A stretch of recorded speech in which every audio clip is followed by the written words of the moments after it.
You're tuned in to the Clayton Connected podcast in Clayton County, where the world lands and opportunities take off. Hello, I'm your hostess, Valerie Fuller, Clayton County Communications Administrator for the Office of Communications. Today, we feature the Clayton County Emergency Operations Plan and how it functions during major disasters. Joining me in the Clayton Connected podcast studio is Interim Director, Mr. Phong Nguyen. Welcome. Hello. I know you're excited to be here. Yes, ma'am. So today's discussion will cover county response and coordination and how various departments work together in crisis situations. So disasters mean different things for different people, and we always like to stress being prepared. They're having a plan, or should I say residents even having a plan, not just the county side. So let's talk about the operational plan and what happens when it is activated in case of an emergency. Sure. So when the plan is activated, it's actually very simple. What happens is I make a recommendation to our leadership and also to the chair of the board and advise them, hey, this is what I see that's coming. It is recommended that we go ahead and activate the emergency operations plan, which is under Chapter 34. And at that point, the emergency management director will coordinate all operations through the county. And emergencies, there are different types of emergencies. Correct. But all of the emergencies operate under this plan? No. So only large-scale disasters. So when I mean large-scale disasters, I'm not talking about the car accidents or the truck that may have flipped over or a shooting. When I talk about large-scale disasters, it could be man-made, it could be natural, or intentional. So when I talk about intentional, it could be terrorism and things like that. A man-made disaster could be a plane falling out of the sky, or natural being such as our latest snowstorms that we had. That's when the emergency operations plan really is activated under Chapter 34. And then basically we all work under one roof at the Emergency Operations Center. So in essence, too, you basically coordinate emergency response efforts, with local, state, and federal. Correct. And help me understand, or help our residents understand what it means to be prepared, what it means to respond, and what it means to recover. Of course. So during a disaster, and even before it, our office, we're always coordinating. Those are the areas that we are always looking at, which is basically planning. We want to make sure that we're prepared. We are responding and recovering from any major disasters. Those are always what we're looking at. So throughout the year, we'll meet with our public safety individuals, and we have this meeting called a multi-year training exercise plan, which everybody will start talking about what kind of training they're needing and what it is that our office can assist with. And then we also have a severe weather task force that we meet together and essentially go over what it is that we need for severe weather. So those are the plans or the meetings that we have throughout the year just to prepare. So with that being said, we're planning on our end, but we are also asking the citizens of Clayton County to continuously plan for these things as well, because you never know when a disaster may occur and you can't leave, or you might be stuck where you're at. So in this simple snowstorm that we had, it wasn't really simple. It was quite devastating to the county because several people were actually stuck. We actually had one part of the county where we had about 26 vehicles. They hit each other, and they were stuck in the panhandle, and we couldn't really help them because we were also responding to about 46 accidents within an hour. So having something with you in the vehicle so that you can obviously stay in your vehicle until we get there is very important. It's interesting you say that. We monitor the weather situations anytime there's a threat of severe weather. And we do it all in the name of safety, because we understand that the priority is safety for all. So we thank all of our first responders, all of our public safety for all the work that they do, because we know it's not easy. And it's definitely not easy when, we need people to heed the warnings, so to speak, and to be prepared, right? Correct.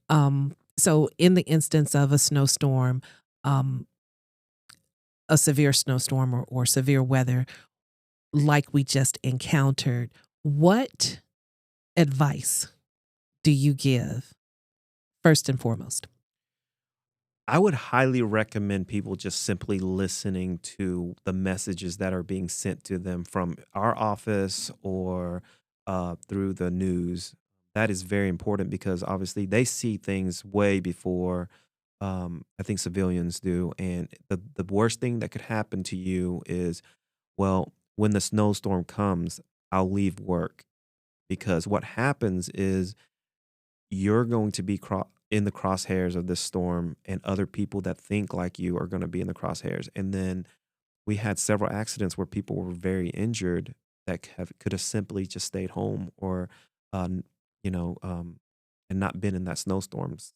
Some folks were just curious to see what it was like outside to drive in it, and ended up destroying their car for no reason. So oftentimes it's the decisions we make or the decisions that we uh, disregard when we hear these things. Obviously, when a snowstorm comes, it this is not the first message that you're going to hear because several agencies and several news media outlets are going to send you this message.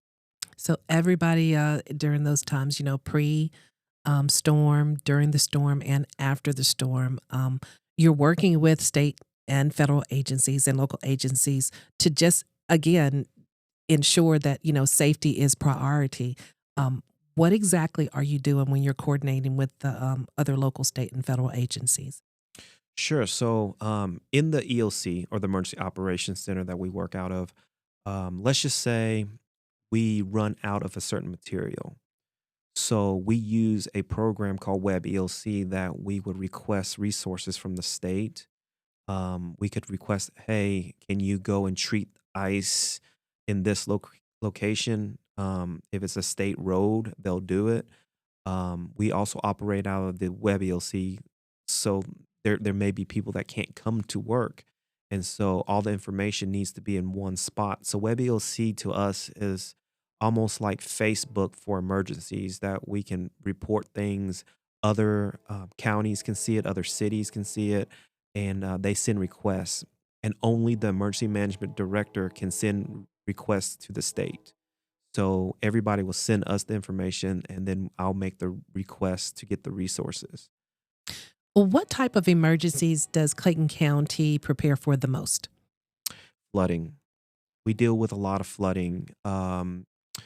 After the fifth runway was created, what happened was all the settlements. I don't know if you remember that there was a big, huge belt that moved dirt and rocks from one portion of the county to the next.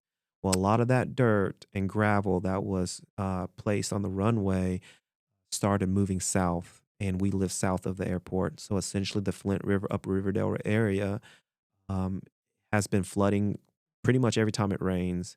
We've noticed that happened a lot more. And then Hurricane Creek area is flooding. We've been, obviously talking to a lot of the citizens out there trying to get grants. We did secure a $24.6 million grant to try to mitigate the Upper Riverdale area. So we're obviously working on it. Grant funding is one of those things where it takes time. It's not something where you're like, hey, here's a $24 million check for you to do whatever you need to do.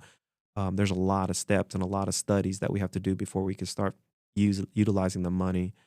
Another area that we do a lot with flooding is the Camp Creek area. It floods all the time when there's heavy rain. I actually got a call from a citizen yesterday regarding some flooding issues. And to be honest with you, the last thing that's kind of odd is we have a lot of beavers that clog up a lot of the creeks and dams, up a lot of the rivers in Clayton County. We get tons of beaver mitigation calls, beaver nuisance calls. Never seen one. I think I saw one on Facebook on someone's post who is a resident of Clayton County just the other day, but didn't know we had so many. Yeah, we have tons of beavers. Our office is constantly working on it. The biggest problem we had, and I hate to blame it on the past administrations, but we were getting free land, a lot of free land from people who didn't want them because they were floodplain and things like that, and there was nothing they could do with it. So Clayton County thought it was a great idea back then. They're like, well, what can go wrong? And essentially, all the beavers, they love floodplain, and they started building a lot of the dams and clogging up the rivers and creeks, and then now it's affecting the citizens of Clayton County. And it's a simple as an animal that could do that. Share with us, if you will, the resources or assistance that the county provides to residents during or after a disaster. So after a major disaster, generally what will happen is if the state declares a state of emergency, then federal funding is available for people to try to get to assist them with whatever it is that they're dealing with during that time. So if it's a hurricane situation, it could be that their house was destroyed. However, it has to meet a certain threshold. Just because we have a hurricane coming through Clayton County doesn't mean we automatically get the funds. So Hurricane Helene, for example, we did not meet that threshold. There's a price that we have to meet, and I believe it's $4.66 times the amount of residents in the county, and that's the threshold that we have to meet for public assistance. In closing, if our listeners could just take away one thing from this conversation, because we've shared a lot, what would be the most important? I think the most important thing that we need to really think about, and the citizens really need to think about, is having a plan for emergencies. Most people do not have a plan. And then when disaster strikes, they don't know what to do. And sometimes there might not be stores, there might not be any food, there might not be places that you can go to seek refuge. So it's important to have water, food, bedding, medication, things like that, so that we're not one step away from a disaster and really destroying our life. One final thing, if you can share, where else can residents find resources? Well, there's several websites that you can go to. FEMA.gov is one excellent website. That's actually where we get a lot of our materials. You can actually go to GEMA as well, which is the Georgia Emergency Management. So you got the federal emergency management, you got the Georgia Emergency Management, and then the local level Clayton County Emergency Management. We can give you resources if you need. We send out media content whenever we know something's coming so that we could push it out to the community. We also use Code Red to send out information. It's basically a text that goes out to tell you exactly what is going on, where you shouldn't be or where you should be, and just things like that. We try not to send those out too much because everybody seems to be sending stuff out, and we don't want it to fall on deaf ears. Ladies and gentlemen, that's Interim Director for Clayton County Office of Resilience and Sustainability, Phong Nguyen. Thank you so much for joining us here in the Clayton Connected podcast studio. We look forward to having you back. Thank you for sharing information today about our emergency operations plan and how it functions, and more importantly, how important it is for residents to have a plan of their own and the resources that are available to them. Thank you so much. We'll see you back here on the Clayton Connected podcast. Thank you. I'm your hostess, Valerie Fuller. Thank you for listening to the Clayton Connected podcast in Clayton County, Georgia, where the world lands and opportunities take off.